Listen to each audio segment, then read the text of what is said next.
सभी को नमस्कार। मैं दीपक गुप्ता आपका फिर से स्वागत करता हूँ हमारे इस यूट्यूब चैनल दीपक कॉमर्स एकेडमी पे। सो फ्रेंड्स, आज का जो हमारा टॉपिक है वो है, हम कुछ मिसलेनियस एंट्रीज़ के बारे में बताएंगे जो अपने आप में ही बहुत अच्छी एंट्रीज़ होती है, टिपिकल भी होती है। सबसे पहले आते हैं distribution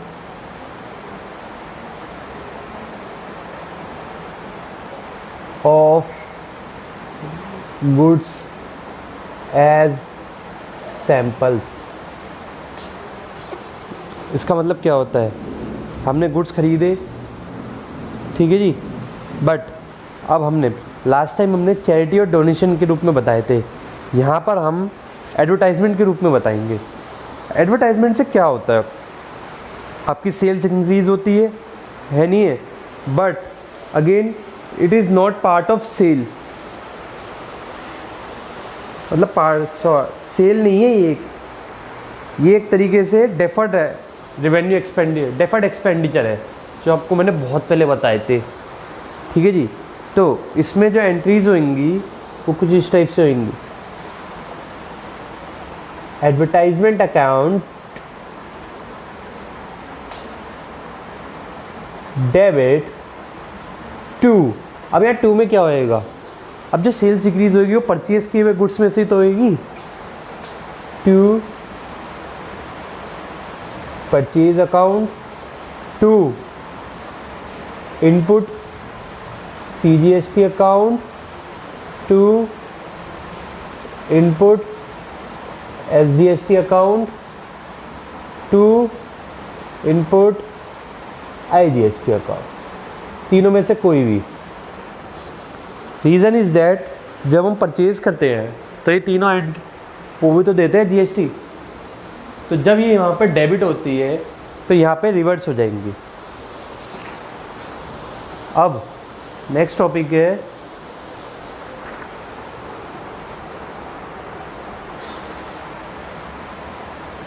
loss of stock by fire.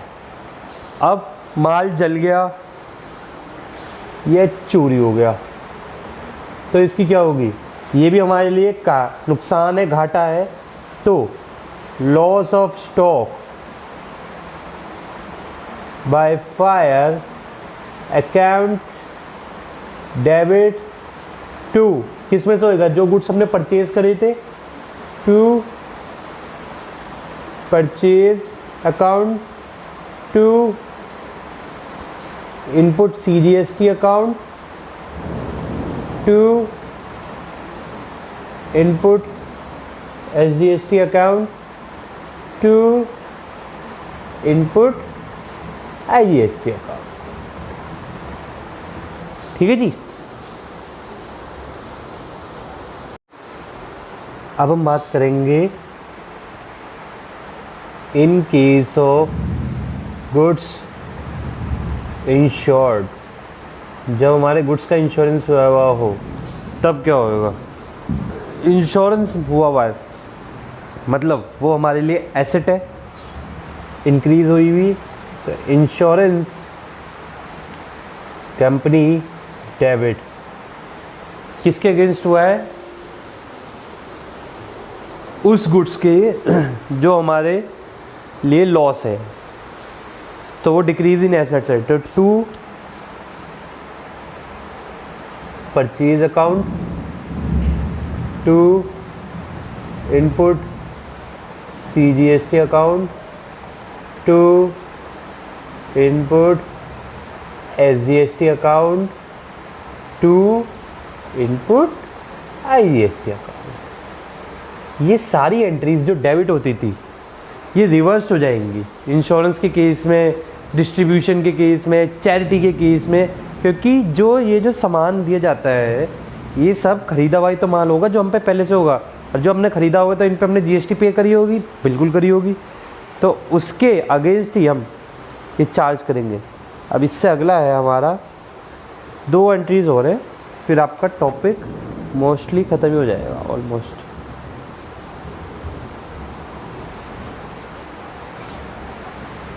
when full amount of claim is received from insurance company. अब इंश्योरेंस कंपनी से पैसा आएगा तो किस में आएगा? कैश में तो आएगा नहीं, चेक ही आएगा हम पे, और चेक आएगा तो हमारे बैंक अकाउंट में आएगा। तो इसलिए bank account debit to insurance company. भाई हमारी एसेट थी, ख़त्म हो गई है, नहीं है। नरेशन वगैरह आप खुद लिखेंगे, मैं सिर्फ परफॉर्मा बता रहा हूँ। जिस किसी को भी इनके सवाल जानने होंगे वो मुझे मेरे पर्सनल व्हाट्सएप पे कांटेक्ट करेगा, मैं पूरे के पूरे सवाल की वीडियो भी दे दूँगा। और मैं एंड में इसमें कुछ मास्टर सवाल कराऊंगा जो सब में टिपिकल इनके क्वेश्चन रहेंगे अनसॉल्व। और लास्ट है when the insurance company does not पे फुल अमाउंट। यहाँ पे क्या करें, आपको बड़ा बड़ा ही दिखाते हैं, clear. When insurance company does not pay full claim, तो क्या होएगा इसमें? एक तो होएगा बैंक अकाउंट डेबिट, आधा पैसा भी आएगा। भाई 10,000 का इंश्योरेंस था, उसमें से 5,000 आ गया, तो 5,000 तो अब भी आपका घाटा ही है नहीं है? तो वो जो लॉस है वो क्या कहला जाएगा? Loss of stock by fire, ये theft but is whatever is debit to insurance company. इसका मतलब ये है, अब वो भी लॉस था और ये आधा पैसा तो यहाँ आ जाएगा, और जो लॉस का पैसा है वो यहाँ लिखा जाएगा और इंश्योरेंस कंपनी के अगेंस्ट में। अब इसमें कुछ और एंट्री में देख रहा हूँ, अगर कुछ बची हुई हो तो ठीक, वरना नमस्ते।